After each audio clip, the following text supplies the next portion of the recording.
17.5 million people. 1/3 of all rural families are left behind in an age of technology and industrial progress. Families, some of them large families, make less than $3,000 a year. Whites, Negroes, American Indians, Spanish Americans, farmers, ex-farmers, handymen, former coal miners, road builders, rural people struggling with poor housing, limited education, few employment opportunities, and little hope. Throughout America, regardless of race or heritage, they are trapped in a life they did not choose, a life they feel powerless to change. Well, you can watch them walk along the street.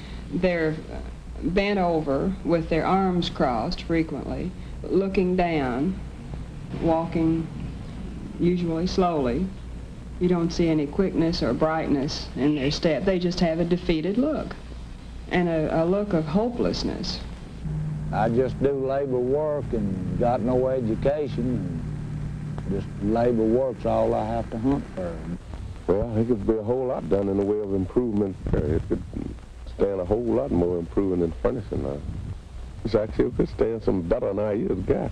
Of course, I don't know where the man will have to make out if he don't get no better. He'll have to make out some way. These 6 of us in the family, and I only draw $96 a month. $96 a month for 6. Clothe them, send them to school. Yet we now know their lives can be changed. These people can join the rest of America in a life of fulfillment and plenty.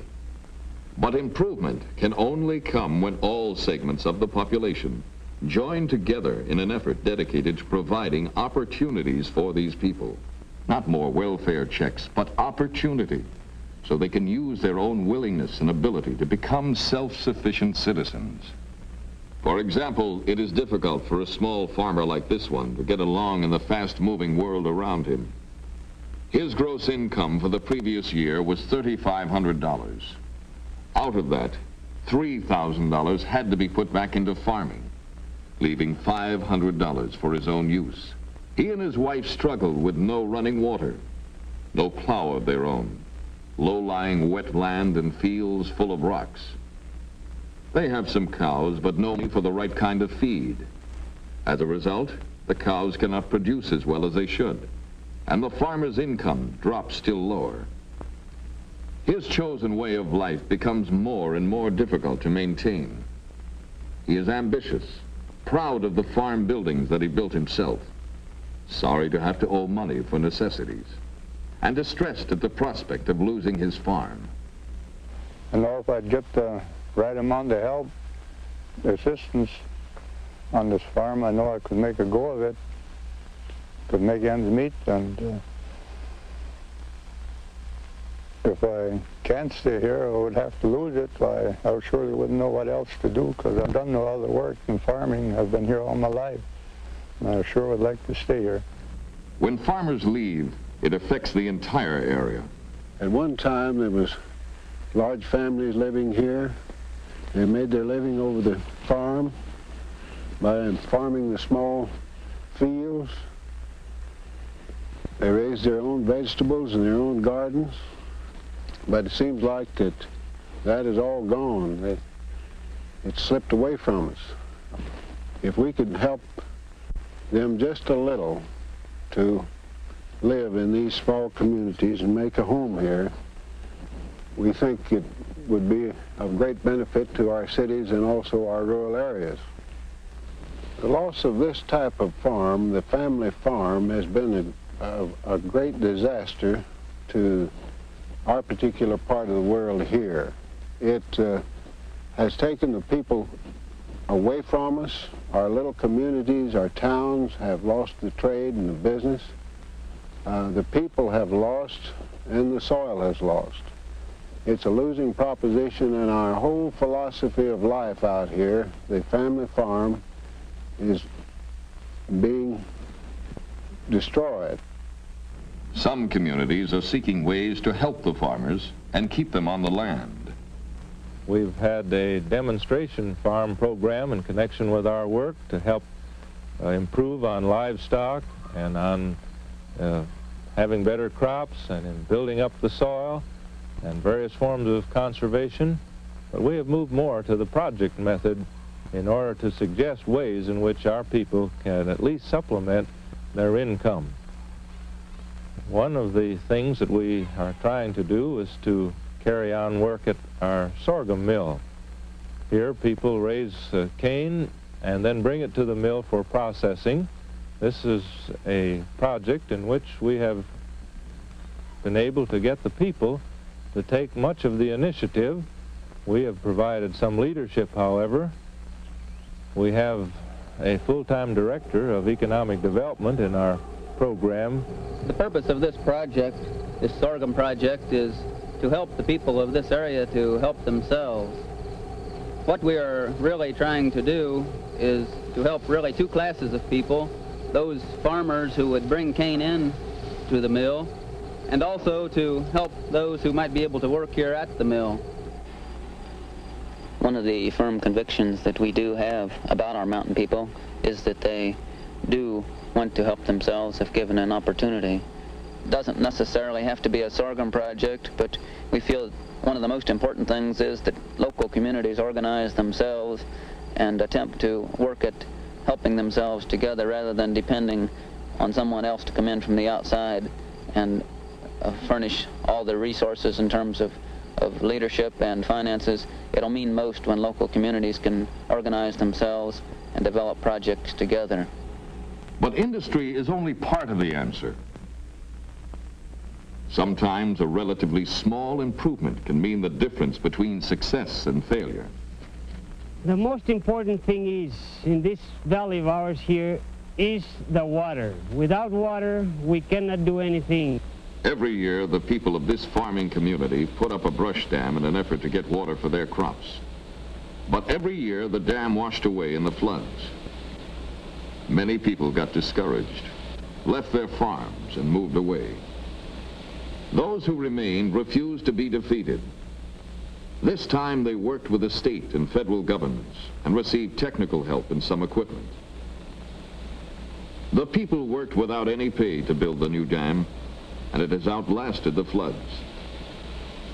The dam you see behind us now is the most important thing for the people in this community, and mostly because we made it with our own hands, and the people are very proud because they've done the work themselves.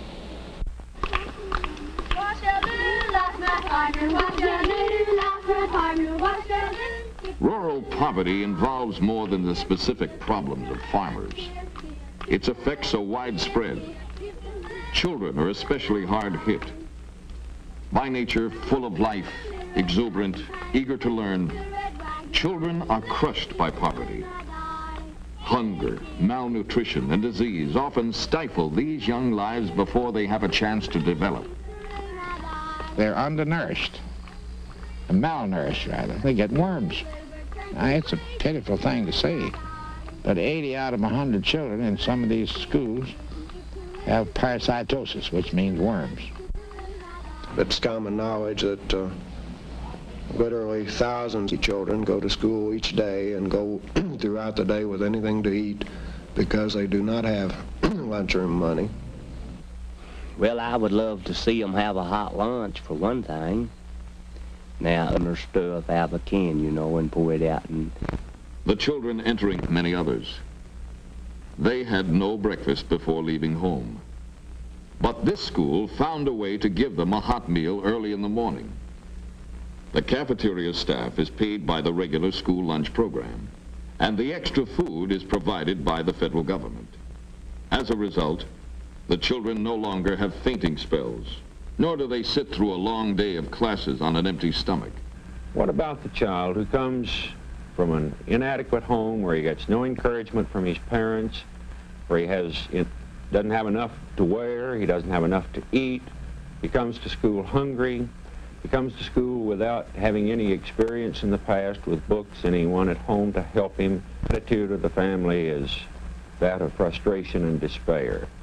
We're hoping that in the daycare center, a demonstration research project to give these children an opportunity to have the experiences, social and educational, to better prepare them for the first grade and later education.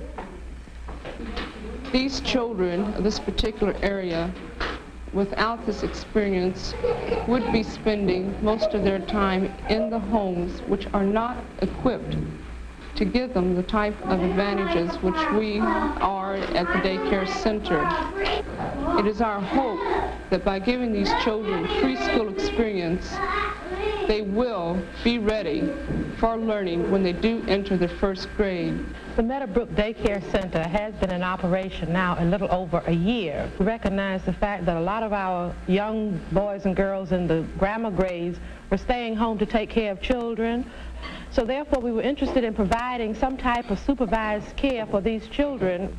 Then another thing that we thought in terms of, if we could get the daycare center started, it would mean for some people a gainful employment. Another thing that we were very concerned with was the fact that these children's parents would be able to work and they wouldn't have to worry about what are their children doing at home.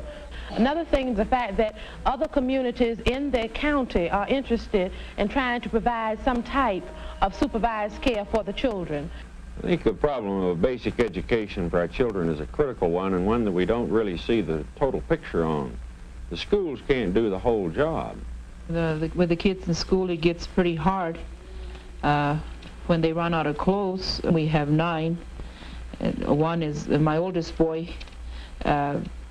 Quit school last year. Last year he didn't go to school. We did all we could. We talked to him, and my brother used to write to him and talk to him and tell him, but I guess he just didn't want to go to school anymore.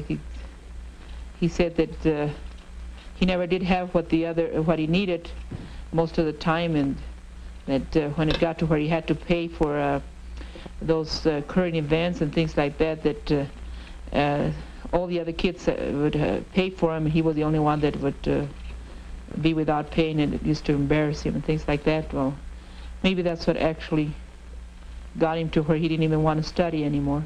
I really don't know.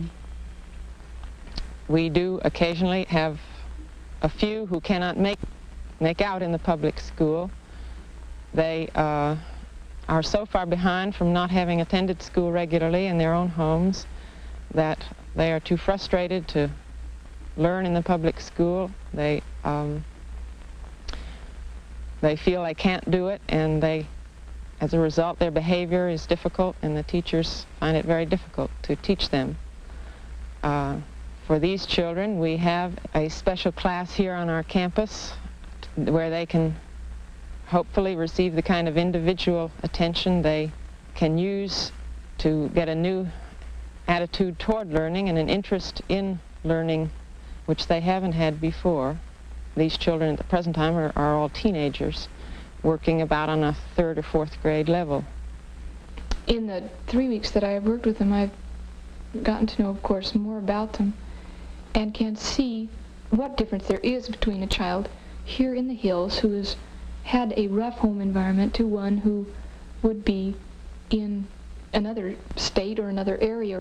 I feel that just from work standards themselves, work habits, and their attitude about their own selves, that they would be much different if they had had a good, normal home upbringing. And I feel this very definitely in all 3 children, not really perhaps so much as Minnie and Jimmy, but Jimmy has possibilities, and I feel is of normal intelligence, if not above. And I feel that he has a good mind when he wants to use it, but he's been defeated so many times in living, in expressing himself, and in being in school that he just no longer has a desire to learn.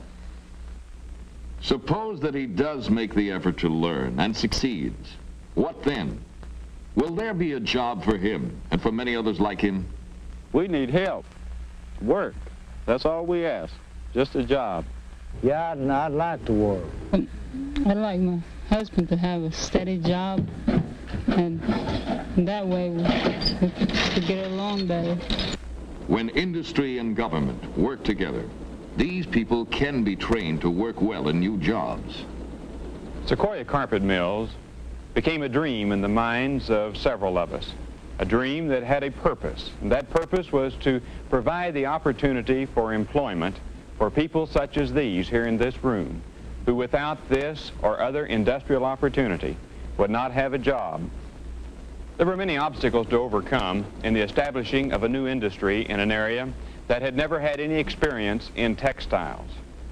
All of the local people had to be trained in jobs that are skilled, for we have no unskilled labor in our plant. This was accomplished through cooperation of the state and federal government in their various training programs. And we found that these people not only were anxious and willing, but in some instances learned faster than people who had grown up around textiles. We've had a lot of thrills in seeing these things come about. Our job isn't finished. We've got a long, long go. And I seriously doubt that our one little humble effort here could alleviate the poverty in the area, because there's still a lot of people that need an opportunity. We have many, many applications on file right now. But such things as one Indian man who had several children. First week he was here, his wife had to come down and get the car from him so she could put the commodities that she received in the back of the car, the free gift from the rest of the working society to help them not starve to death.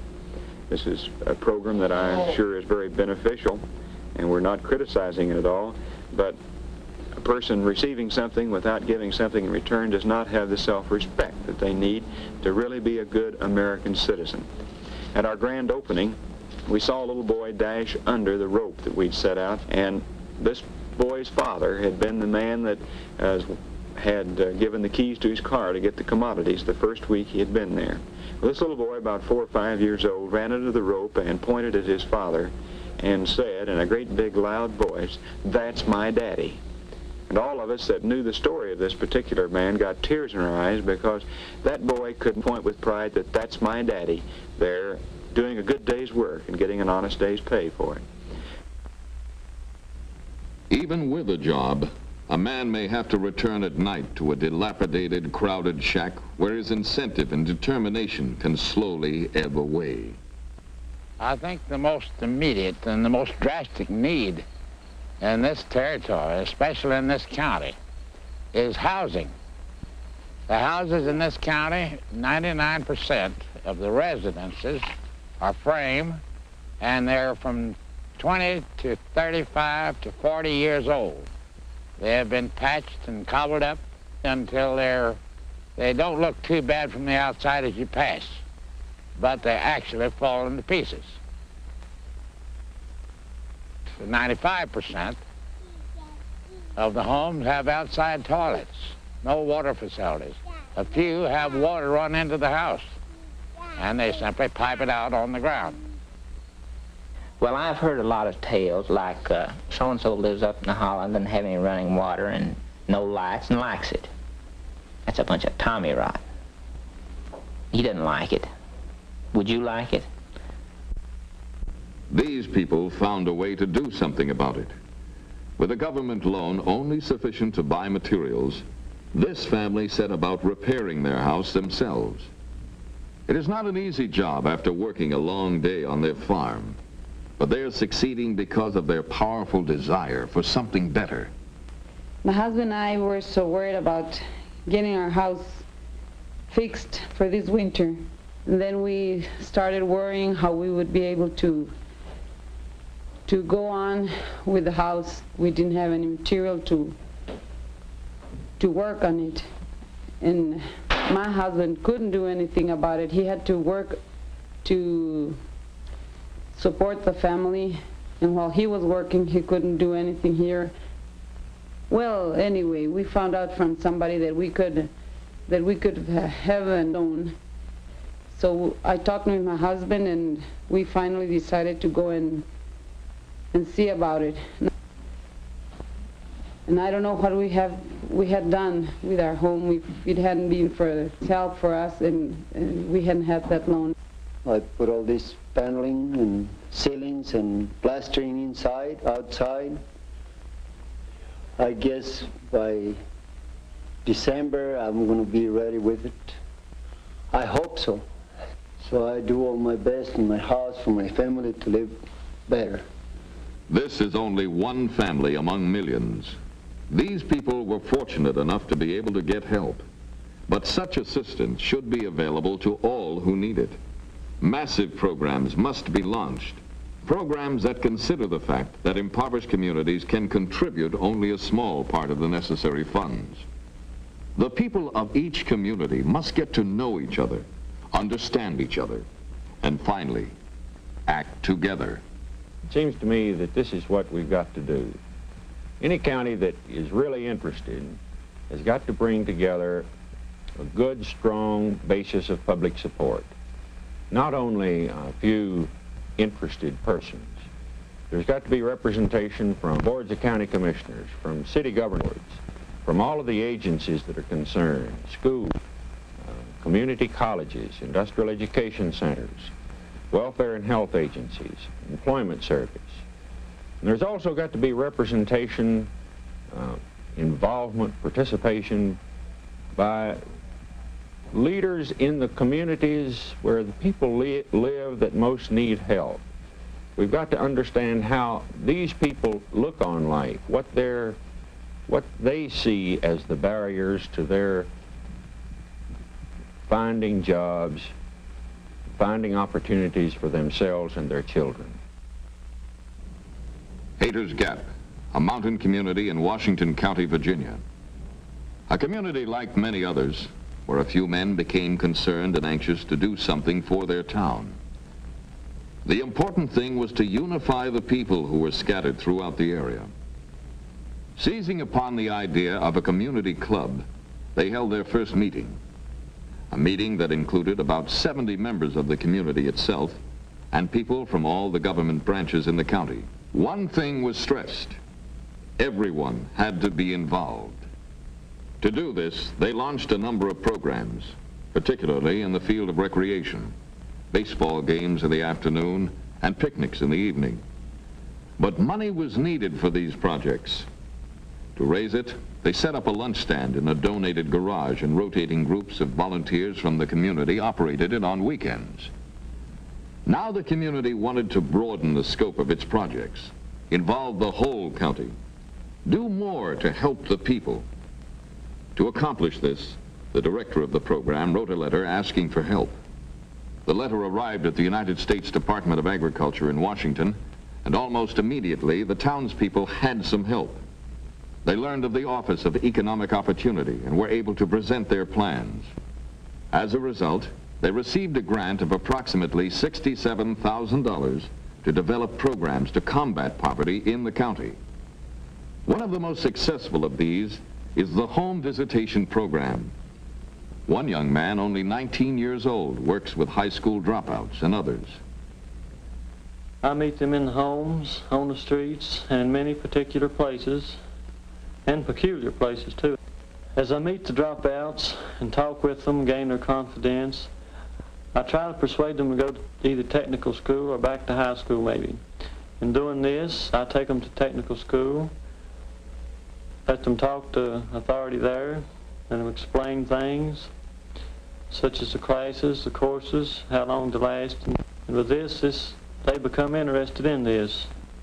And so eventually they will enroll in the technical school and take a trade and become specialized in this.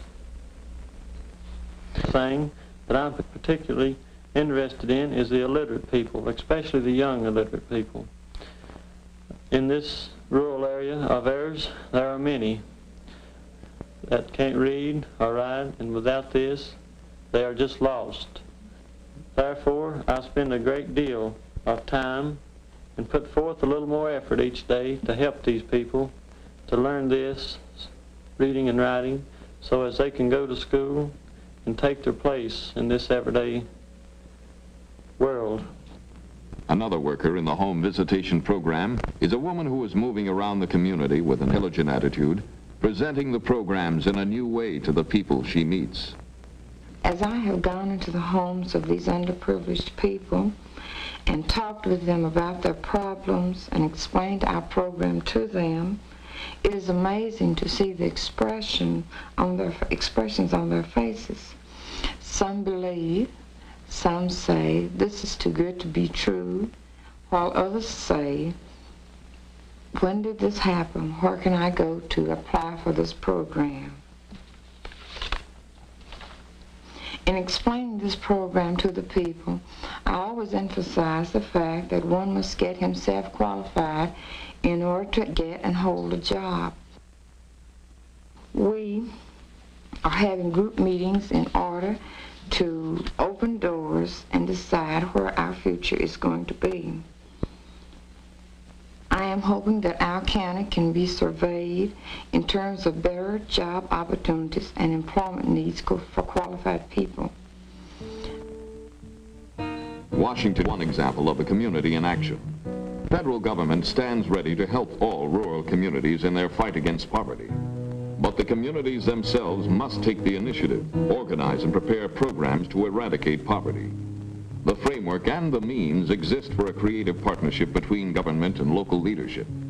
They exist in the Economic Opportunity Act, in programs of the United States Department of Agriculture, and in the services of other federal and state agencies. Now it is up to local leaders to act. A start has been made. Much more remains to be done. It is said that the poor will always be with us. But who knows what man may accomplish when his goals are high and his determination unfailing.